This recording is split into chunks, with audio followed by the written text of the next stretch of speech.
So I got this question in the YouTube comments, and it reads, I've got a Fusion and was wondering what you'd recommend I add if I was able to get, say, 3 hardware pieces. Now, when you consider what the Fusion is, the Fusion has saturation, albeit not very good. It has a high and low band shelf EQ. It also has a roll-off. It has stereo widening. It has high frequency compressor, which is it's all right. It's pretty good. And it also has a mid-side input or an insert. Now, that's really good. The insert is what really makes it. The stereo widener is actually pretty good as well. But it's a good box to start with. If you have that, the tools that you're going to want to buy are an EQ. You're going to want to replace the saturation because the saturation in the Fusion is not good. I've had the Fusion for many years and I've never once used the saturation because it's not up to the mastering grade. It's not good enough. So the vintage drive, disregard that. So you're going to want saturation, you're going to want a dual mono EQ, and you're going to want compression. They're your 3 that you're going to want to add. Now, the way I would run this chain would be I would have, let's say, for argument's sake, put what I've got here is the HG2 black box. I would put the black box to start, I'd go into the black box, then I'd go into the Fusion.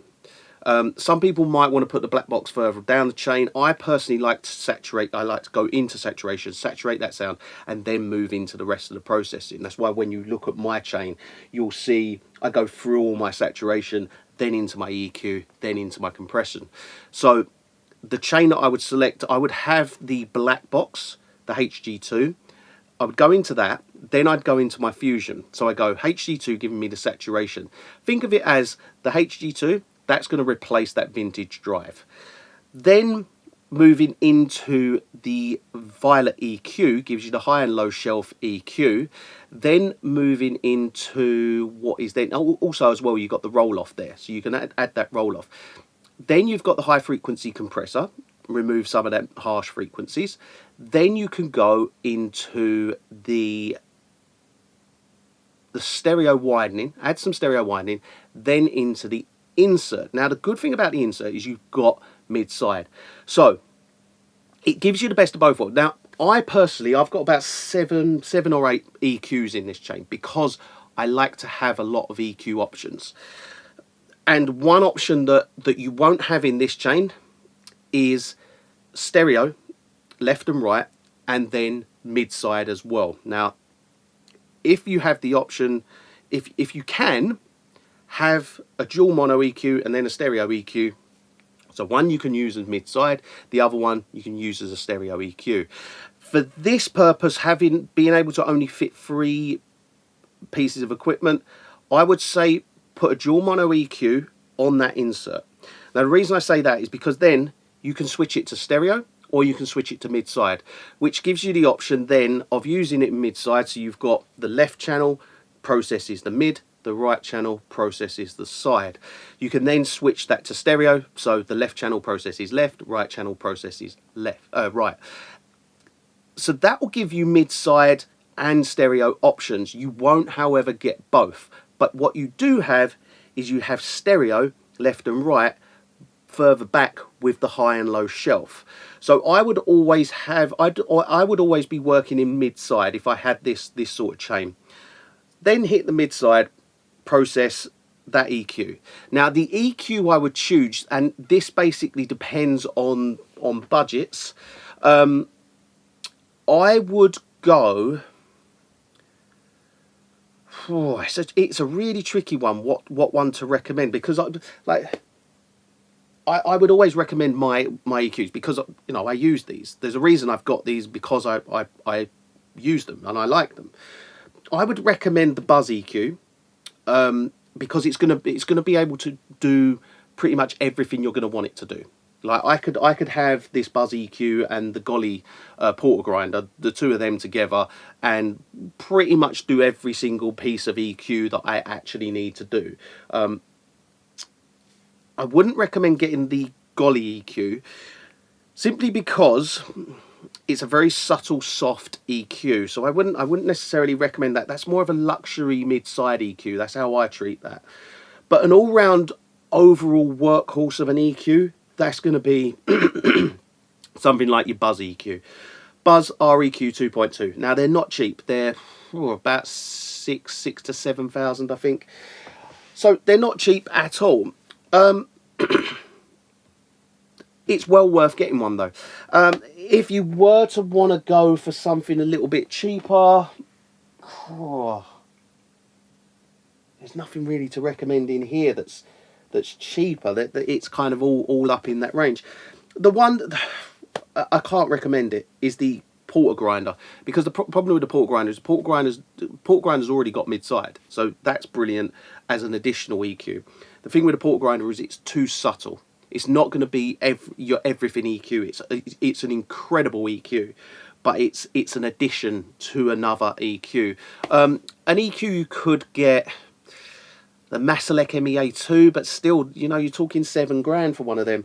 The SPL PQ is good. That's going to give you 5 bands of really good EQ, and they're, I think, about 5,000 to 6,000.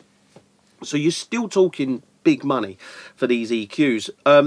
They're the ones that I would recommend. But if you wanted to go cheaper, I mean, you could look. I don't really know, to be honest. At the kind of cheaper end, I don't know what I'd recommend, because I always kind of, when it comes to EQs, I always go for really kind of high-end EQs. Look at, you know, if you wanted to go something cheaper, I wouldn't recommend the Elysium Muse EQ. I don't find that to be an all-round EQ that's going to do every single EQ task. Basically, what you're going to want to look for is, if you want to go for something a little bit cheaper, you're going to want to go with something that is dual mono. So you've got control of the left and you've got control of the right, independent of each other, and that's going to give you the ability of using the insert on the Fusion.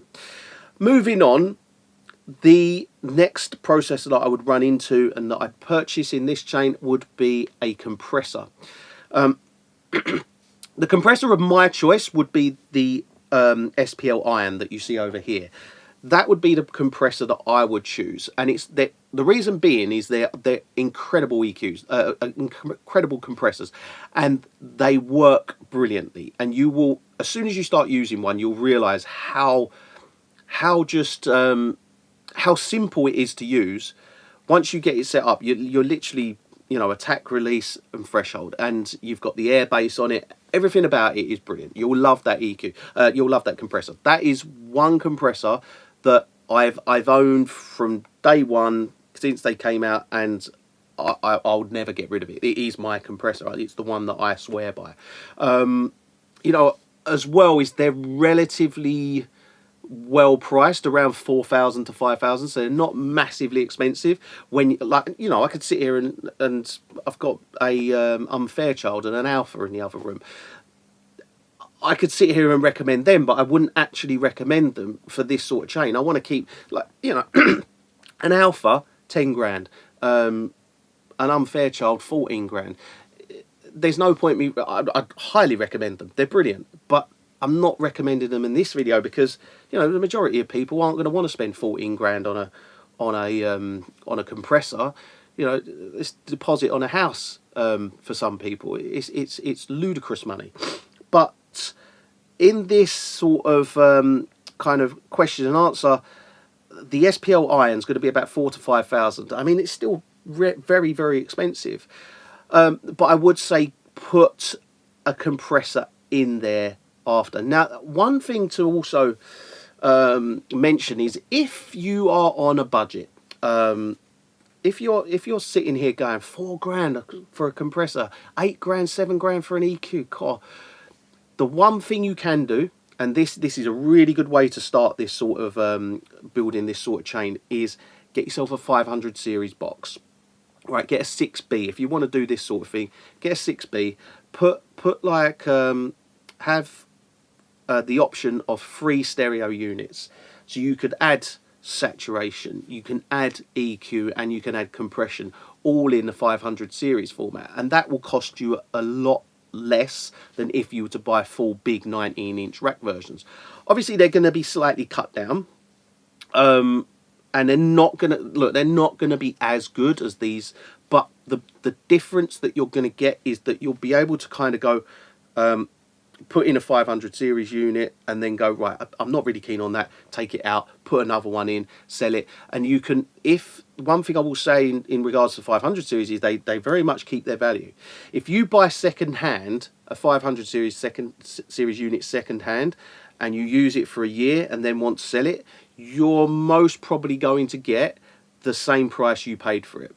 Right, and that's what's great about 500 series. There's a good market for 500 series, so that's an option. It's not as good an option as to buy all these nice 19-inch rack units, but you're talking a difference between something that's going to cost you £4,000 to do this rack and this chain, or something that's going to cost you maybe 15, 16,000.